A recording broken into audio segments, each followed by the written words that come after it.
Olá pessoal, tudo bem? Espero que vocês estejam bem. Meu nome é Paulo, eu sou professor de Química e você está assistindo a aula de Química. Na aula de hoje, a gente vai falar sobre um dos assuntos que mais caem no vestibular, numa maior quantidade de questões, né? É bastante importante que você saiba número de oxidação, que a gente chama de NOx, né? Ou seja, a carga que um elemento químico tem durante uma ligação. A gente vai ter aí algo em torno de mais ou menos de 4 a 5 questões envolvendo o número de oxidação NOx no vestibular como o da URGS. Não só questões que envolvem o próprio número de oxidação, mas também algumas questõezinhas que vão envolver aí, por exemplo, oxirredução, a nomenclatura inorgânica de ácidos, de sais, além disso, pilhas e eletrólise. Então, se você contar aí, né, nós vamos ter pelo menos uma de NOx, né, uma de oxirredução, talvez uma de reatividade química, uma de função inorgânica, pilhas e eletrólise. Então, nós temos aí, né, um espectro entre 4 e 5 questões, logo é um assunto bastante importante.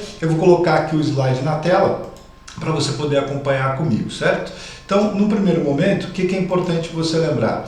Que o NOx é a carga real ou imaginária de um elemento durante uma ligação. E isso vai depender, na verdade, da diferença de eletronegatividade. Você deve lembrar que a eletronegatividade, né, é a tendência que os átomos têm de ganharem elétrons, atrair elétrons, puxarem elétrons para si, enquanto que a eletropositividade, ao contrário, é a tendência que o elemento tem de perder elétrons, de ceder elétrons. A gente acaba dizendo que a eletronegatividade, né, é responsável pela redução, quem ganha elétrons vai reduzir, enquanto que a eletropositividade vai estar associada ao potencial de oxidação, quem perde elétrons, né, oxida. Mas o que é o número de oxidação? O número de oxidação, o NOx, é a carga real ou imaginária de um elemento químico durante uma ligação. A gente considera que essa carga vai ser real quando a ligação é iônica e você diz que a carga é imaginária, que ela é atribuída quando você tem uma ligação, por exemplo, covalente, né? É claro que é importante você lembrar que a diferença de eletronegatividade é que vai determinar qual é o elemento que vai puxar elétrons para si e qual é o elemento, obviamente, que vai, né, perder elétrons, vai afastar os elétrons de si, beleza? Quanto mais eletronegativo, maior a tendência de ganhar, de puxar elétron, quanto mais eletropositivo, maior a tendência de perder. Só rapidamente para você não esquecer, a tendência de ganhar é uma característica dos ametais, enquanto que a tendência de perder normalmente é uma característica metálica, certo? Para a gente poder entender isso, eu vou te explicar as regras do número de oxidação. Só que ao mesmo tempo que eu te dou a regra, eu vou justificar o porquê dessa regra. Então eu espero que você aproveite aí nossa aula de número de oxidação, né? Se tiver alguma dúvida, entre em contato com a gente depois para a gente poder solucionar, tá bem? Então, vou colocar o slide aqui na tela para a gente falar um pouquinho, certo? Então, no primeiro momento, é importante você lembrar algumas regras. Entre elas, né, o NOx de qualquer substância simples vai ser sempre igual a zero. Não importa a substância simples que você tenha, pode ser H2, O2, Cl2, F2. Se você tiver substância simples, o NOx vai ser igual a zero. E é importante você lembrar também que se eu tiver uma equação química e ela tiver substância simples, necessariamente essa equação é de oxirredução. Porque veja bem, se você tem substância simples de um lado, ela vai estar com NOx igual a zero. Esses elementos vão se combinar do outro lado com um outro número de oxidação e, consequentemente, haverá oxirredução. Alguém vai perder elétrons e alguém vai ganhar elétrons. Esse processo a gente chama de processo de oxirredução ou processo redox, certo? Eu vou te mostrar aqui no quadro por que uma substância simples vai ter NOx igual a zero. Então, é importante que a gente destaque, né, algumas situações. Por exemplo, toda vez que você tem uma substância simples, e aí você vai lembrar que substâncias simples são aquelas formadas pelo mesmo elemento químico, você vai ter, por exemplo, uma substância como H2. Teríamos aqui hidrogênio ligado a hidrogênio. Se eu considerar aqui os átomos de hidrogênio, vamos supor que eu considere, né? Você não precisa saber esses valores, tá? Caso seja necessário, a prova vai te fornecer esses valores, mas vamos supor que a prova te deu os valores e que aí você tem aqui uma eletronegatividade para o hidrogênio igual a 2,1, sendo que a eletronegatividade desse outro hidrogênio também seria igual a 2,1. Se você faz o delta, faz a diferença de eletronegatividade, esse delta, ou diferença de eletronegatividade, vai ser zero, porque você vai ter os mesmos valores para os dois elementos químicos. e isso faz com que essa diferença, né, seja igual a zero. Daí a gente dizer que o número de oxidação, né, é zero para qualquer substância simples. Se você tiver substância simples, o NOx vai ser igual a zero, certo? Uma segunda regra que também é importante a gente lembrar é quando você tem o oxigênio, né?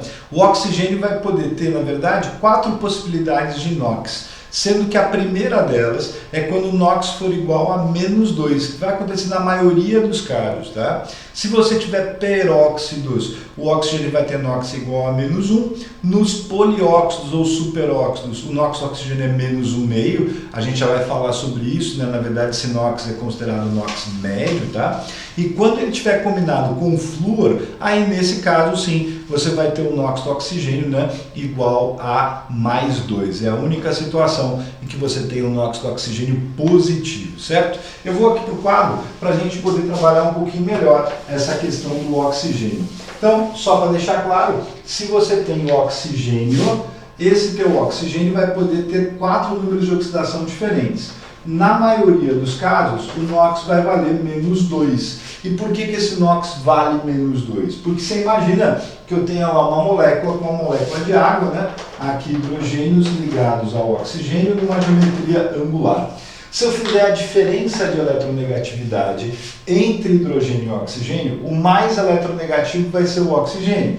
Então você teria aqui polo negativo no oxigênio e os polos positivos nos hidrogênios, indicando que os hidrogênios estão cedendo elétrons para o oxigênio. Então, nesta situação, né, cada oxigênio receberia 2 elétrons e, portanto, o NOx seria igual a -2. Essa é a considerada a regra normal. Na maioria das vezes, esse oxigênio vai ganhar 2 elétrons e, portanto, o NOx dele vai ser -2. Mas há exceções para isso, né? Se você tiver, por exemplo, um peróxido, e aí é importante que a gente lembre, né, o que são peróxidos. Peróxidos, na verdade, são óxidos formados por oxigênio, né, numa estrutura que a gente chama de estrutura peróxido, que é quando você tem, por exemplo, 2 oxigênios ligados entre si. Perceba que, entre hidrogênio e oxigênio, o mais eletronegativo vai ser o oxigênio. Então, esse oxigênio vale -1, esse também vale -1. E cada um dos hidrogênios vai ceder aqui um elétron. Essa ligação que ocorre entre os 2 oxigênios não tem diferença de eletronegatividade. E se ela não tem diferença de eletronegatividade, a gente diz que aqui a diferença é zero. E é por isso que cada átomo de oxigênio vai buscar um elétron, e se ele buscar apenas um elétron, então o NOx do oxigênio nos peróxidos vai ser igual a -1. Só que você tem uma outra possibilidade, que é quando você tem o que nós chamamos de superóxidos, que também são conhecidos como polióxidos, que é quando eu vou ter uma estrutura com 4 oxigênios ligados a elementos como metais alcalinos e alcanos terrosos. Temos aqui uma ligação iônica, né, de um sódio, por exemplo, um oxigênio, ligado a um segundo oxigênio, a um terceiro, a um quarto, e uma outra ligação também iônica com outro sódio na outra ponta, que eu teria, né, o superóxido de sódio. Observe que as ligações entre os oxigênios, essas ligações não têm diferença de eletronegatividade, então elas vão valer zero. Mas se você considerar que o oxigênio é mais eletronegativo que o sódio, então o sódio seria polo positivo e os oxigênios aqui das pontas, das extremidades, seriam polos negativos. Perceba que cada sódio cede apenas um elétron e é por isso que nós vamos dizer que a carga total desses oxigênios aqui, ó, vai ser igual a -2, porque esse da ponta busca um elétron do sódio da esquerda e esse da outra ponta busca um elétron do sódio da direita. Com isso, os 2 oxigênios do meio ficam zero. Só que você tem uma carga -2 dividida para 4 oxigênios. Então, a gente vai dizer que a carga média, também conhecido como NOx médio, vai ser igual a -1,5. Então, quando você tem o oxigênio, né, se ele estiver normal, ele vai buscar 2 elétrons, e se ele faz isso, ele vai ficar com carga igual a -2. Se você tiver peróxidos, eu vou ter 2 oxigênios ligados entre si, e nesse caso a carga seria igual a -1.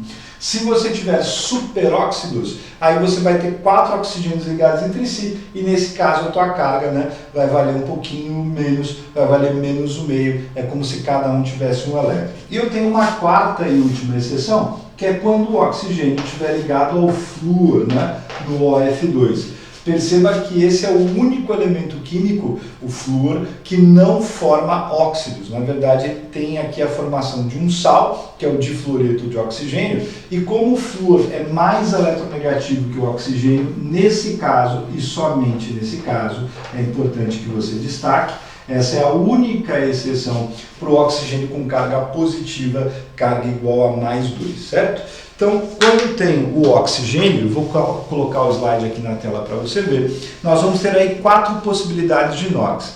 Se você tiver oxigênio normal, o NOx dele vale menos 2. Se você tiver o grupo peróxido, né, 2 oxigênios ligados entre si, aí o NOx dele vale menos 1. Se você tiver um superóxido, aí o NOx do oxigênio vai valer menos 1,5. E ligado ao flúor, que é uma exceção à regra, o NOx do oxigênio vai valer mais 2, beleza? Além disso, você tem regra também para o hidrogênio, né?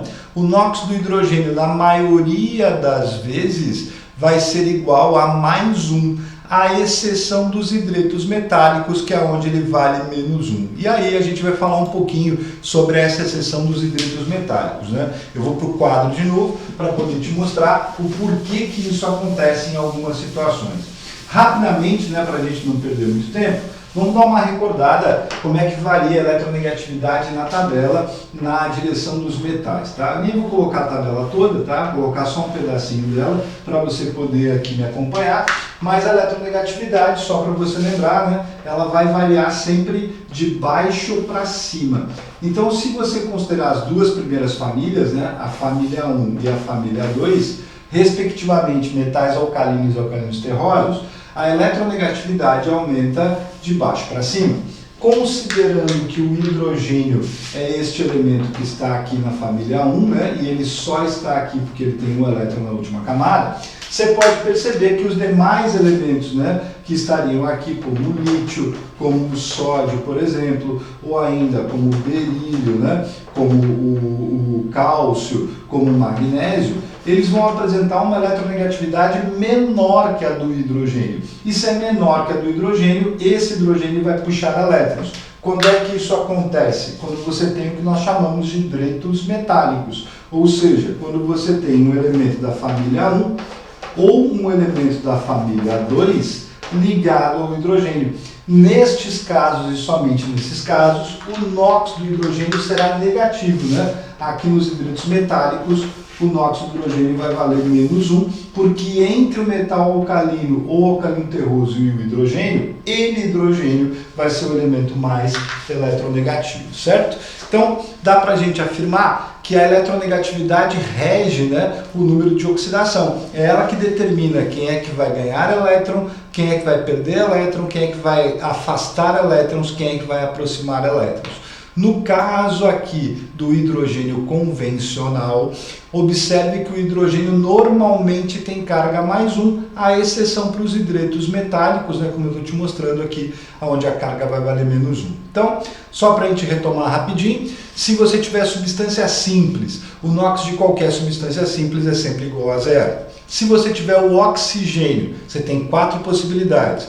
Normalmente ele vale menos 2. Nos peróxidos ele vai valer menos 1, nos superóxidos ou polióxidos ele vale menos 1,5 e caso você tenha flúor, aí nesse caso o NOx do oxigênio é positivo, vale mais 2. Se você tiver os hidrogênios, né? Hidrogênio normalmente tem carga mais 1 na maioria dos casos, a exceção para os hidretos metálicos, que é quando você tem hidrogênio ligado a metal alcalino ou alcalino terroso, e aí nesse caso você vai ter o NOx do hidrogênio igual a menos 1. Beleza até aí? Então, 3 regrinhas, né? Substância simples, NOx igual a 0, regra para o oxigênio, a regra para o hidrogênio. Só que existe uma outra possibilidade, que é quando você tem elementos que possuem NOx fixo. E aí nós vamos ter aqui a separação de metais e ametais. Se eu tiver metais alcalinos, o NOx de qualquer metal alcalino vai ser sempre igual a mais 1.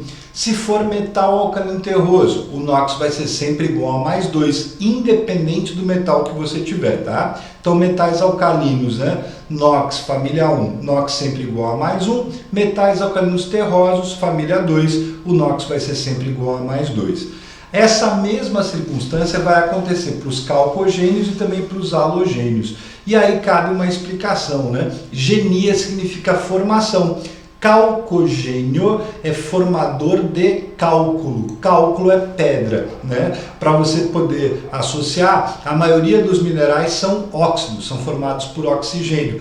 Por exemplo, o oxigênio, caso você não saiba, é o elemento mais abundante da crosta terrestre. Não o gás oxigênio, mas o elemento oxigênio, né? Se você pensar nos principais minérios, hematita, cassiterita, bauxita, pirolusita, todos eles são óxidos, todos eles têm oxigênio. E se você pensar na areia, que é o dióxido de silício, a mesma coisa, você vai ter oxigênio também, tá? Então o oxigênio é o elemento mais abundante da crosta da Terra e ele forma pedra, vai formar os cálculos. Por isso que a família 16, cujo primeiro elemento é o oxigênio, é chamada de calcogênios. Assim como a família 17 é chamada de halogênios. O termo halo significa sal. Haloide, né? É um sal que não tem, por exemplo, oxigênio. Os cloretos, os brometos, iodetos, fluoretos e por aí vai. Então, voltando aqui para o nosso slide, caso você tenha calcogênios, o NOx fixo para os calcogênios vale menos 2 e o NOx fixo para os halogênios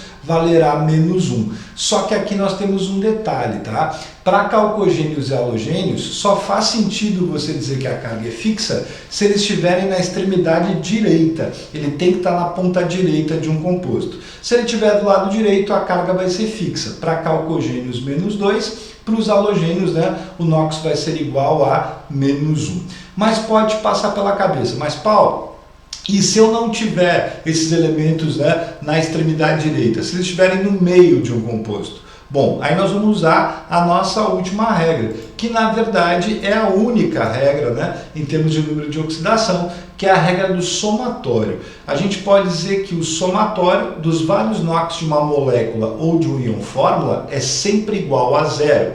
E se você tiver um íon, aí nós vamos dizer que o somatório dos NOx é sempre igual à própria carga do íon, certo? Então, em um íon, o NOx, na verdade, é igual à soma das cargas, e essa soma das cargas tem que dar a carga do próprio íon. Aqui nós temos dois exemplos para você acompanhar. No primeiro deles eu tenho o NaN3, né, que é o nitrato de sódio, também chamado de salitre. Observe que aqui eu tenho um oxigênio, né, 3 para ser mais preciso. O NOx de cada oxigênio é menos 2, vezes 3 vai te dar uma carga total menos 6. Se você tiver, né, sódio, que a gente conhece, metal alcalino, a carga dele vale mais 1. Como eu só tenho um sódio, então desce mais 1. Qual é o valor algébrico que o nitrogênio deve assumir para que, somado aos demais, dê 0? E nesse caso você chega à conclusão de que esse nitrogênio central valeria mais 5, ou seja, ele está afastando 5 elétrons. Então o NOx do nitrogênio aqui, né, no NaN3, seria igual a mais 5.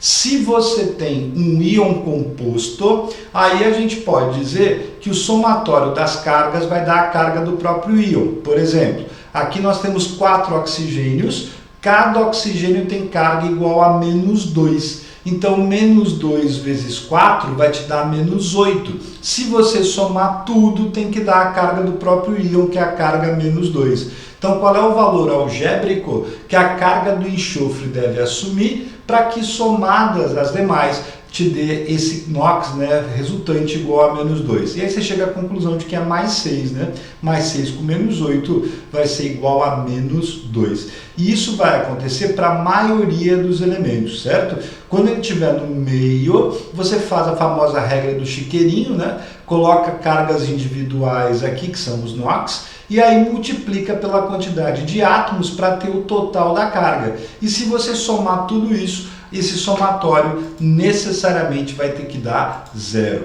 Quando você soma as cargas de qualquer estrutura, né, vai ter que dar sempre 0, certo? Só que tem um detalhe, né? Às vezes você será obrigado a calcular NOx em compostos orgânicos. Então eu vou voltar aqui para o quadro para você dar uma olhadinha, né, em uma dessas situações. Imagine que nós tivéssemos, por exemplo, né, uma substância como essa aqui. Vou colocar aqui para a gente, né, uma substância orgânica, que é o CH3COOCH3. Esse aqui é o etanoato de metila, que é um éster, né? Esse radicalzinho aqui do meio identifica uma função conhecida na química orgânica como função éster, beleza? Se nós fôssemos atribuir cargas aqui, né, entre carbono e hidrogênio, o mais eletronegativo seria o carbono. Como você tem 3 hidrogênios, então esse carbono aqui, teoricamente, puxaria nesses 3 elétrons, a carga dele seria igual a -3. Aqui está tranquilo. O problema é quando a gente chega nessa estrutura central. Para você poder enxergar todas as cargas, né, e não fazer uma confusão, porque o que acontece? Se ele tiver a fórmula do composto, eu teria C3H6O2. Se nesse caso eu aplicar a regra do chiqueirinho, o NOx de cada oxigênio seria igual a -2. Vezes 2 vai te dar -4, somando tudo tem que dar 0. Aqui você teria o hidrogênio com NOx igual a +1, vezes 6 te daria +6, e aí, claro, para zerar, a carga total de carbonos, se você olhar ali, né, tem 3 carbonos, a carga total seria -2. Como você tem 3 carbonos, então o NOx do carbono seria -2/3.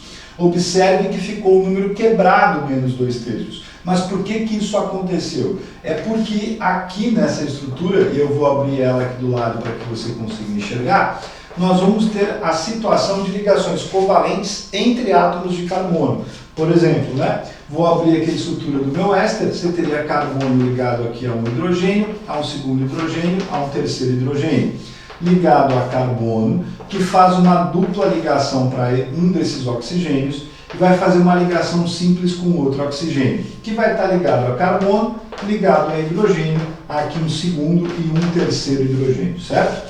Lembrando que o NOx é determinado pela diferença de eletronegatividade.